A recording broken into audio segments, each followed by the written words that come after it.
Hello everybody and welcome back to Screen Stars and welcome to another PlayStation 4 review. And today I am reviewing New Star Manager, a football manager style game that has recently been released on the PlayStation. Now this has kind of directly come from mobile games. This is a game that I was aware of and I had played briefly on mobile devices. However, I don't tend to play a lot of games on mobiles. Other than, puzzly type games. I don't like playing more in-depth games on mobiles. I don't really have time when I'm out and about with my mobile. So I was aware of this game, and then when I saw this in the PlayStation Store, and it was I think $12.99 or $13.99 in the UK, it was a nice cheap option. Now, I come from a very old school approach in regards to football management games. I am a big fan of football. I usually buy FIFA or PES each year, but I don't like playing football games. I like managing. I like being the manager in football management games, and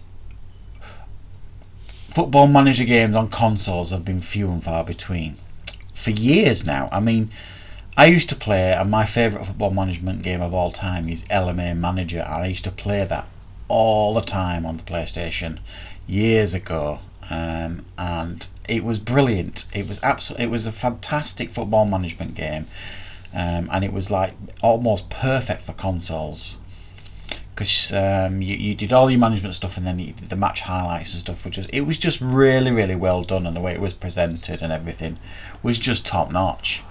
And then that just went by the by. I think it was Codemasters that made the LMA games. And then Football Manager did make a couple of appearances on past consoles, but they've never appeared on the current gen consoles.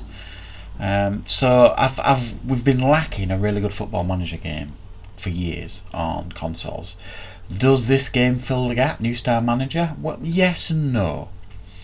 Now, with New Star Manager, you start with your very own club, and you can rename your club whatever you want. You can rename your stadium whatever you want.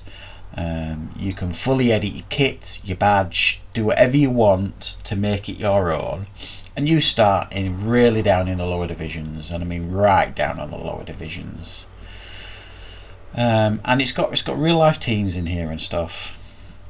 So you're right down in the lower divisions. You're starting from scratch. In fact, when you actually turn on the game, it's the end of a season, and you've got about 5 or 6 games to go, and the team is struggling with close to relegation. So initially, you've got to save the team, and you do that by when you put the game on, you get it holds your hand quite a lot. It's quite easy to get used to this game, in a sense of it tells you what you need to be doing and explains things pretty well. And then you kind of thrown straight into the match engine, and it gives you a decent tutorial.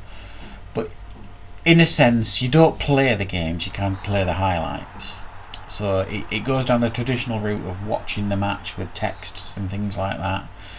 And the time moves along, and then as soon as something significant happens with your team, you take control of your players, and it explains how you do that. Now, initially it's a bit odd the way you control your players, but once you actually get used to it, it's actually quite addictive and fun, and it works surprisingly well. Now on handheld devices, on the phones, you would have swiped your finger to send the ball in different directions, etc. Here it works slightly differently, obviously, because you're using a controller, but it works fine. And actually I prefer this to what I have played on the mobile devices. I don't like doing the swiping thing with games quite a lot. So the match engine is quite a lot of fun, and it works pretty well. Outside of the matches, you've got all the typical things you would expect from a football manager game. You've got your team to manage, and before you can start buying players and all that kind of stuff, you've got to upgrade your facilities. And that is actually quite a lot of fun to do. I mean, you've got your stadium, you've got your training facilities, your youth, your scouts, your store, you name it, and you've got all these things, and you've got the very basics at the start, and then you've got to upgrade them as you go on. and it gets more and more expensive as you upgrade, as you would expect. But the more facilities you unlock, and the better the facilities are, the more options you get in game. In a sense of it makes the game easier. In a sense of, for example, as you upgrade the training facilities or the physio facilities and things, it will reduce like injury times, and it will make players fitter quicker, and reduce fatigue quicker and all that kind of stuff. Because what you'll find from match to match is that quite a lot of your players are fatigued quite a lot, so you get awarded like energy, like energy drinks that you can give to players to bring their energy back up and build the fatigue levels back up. So the more you upgrade the facilities, the less fatigue you'll get with players, the easier it'll be to scout players and all the rest of it. You get the idea. And it actually shows you the facilities as you upgrade them. They look better each time. The pitch looks better, the training facilities, the building gets bigger, and car parks expand, and it's quite a nice visual experience, if you like. And the graphics are surprisingly pleasant for a game of this sort and this budget, and quite a lot of effort has been gone in to make it look pretty cool and pretty nice. As I've explained, you can edit every detail you want of your club, like say the badge, the name of the club. You can adjust your ticket prices. You can go into deals with sponsors, and there are certain sponsors that you might get more money for them, but the fans might not approve. It might be like a big oil company or something, so the fans might not like it, even though you might get more money. So you've got to constantly play like a balancing act of pleasing the fans, pleasing the board, pleasing your sponsors, the press as well. You will get to do interviews, and they're called pressure questions, and they ask you random things like, what's your biggest win of the season? And you've got to try and remember what it was, or how many goalkeepers do you have in your squad, and you've got to try and answer it. And if you answer it right, you get rewarded with these cards. And they're the kind of cards that you get in like FIFA Ultimate Team, in a sense of you pull the wrappers off and you get awarded with cards. Some of these cards might be a new player occasionally. Some of them might be energy drinks. Some of them might be like skill cards, technique cards that you can give to certain players to up their ratings and score and things like that. So it's actually quite in depth. When I first played this, and I did put some gameplay footage up of this game when I first bought it, and it's on the channel, you can go and watch it. I think about 30 minutes of gameplay I put up, and it was very, very early on. I think it was pretty much as I turned the game on, and I've been playing this now probably, I don't know, a good few hours. I've been promoted a couple of times, and I have to say this game is very, very addictive, and the design is so simplistic.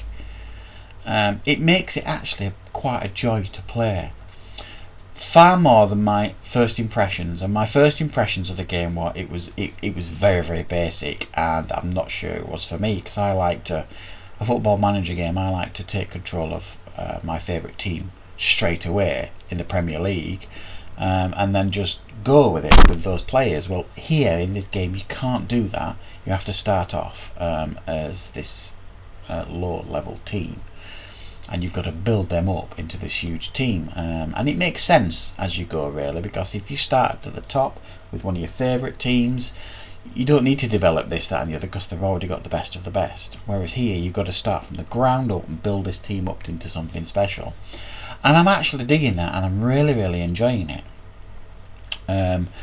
It's very, very addictive, the gameplay.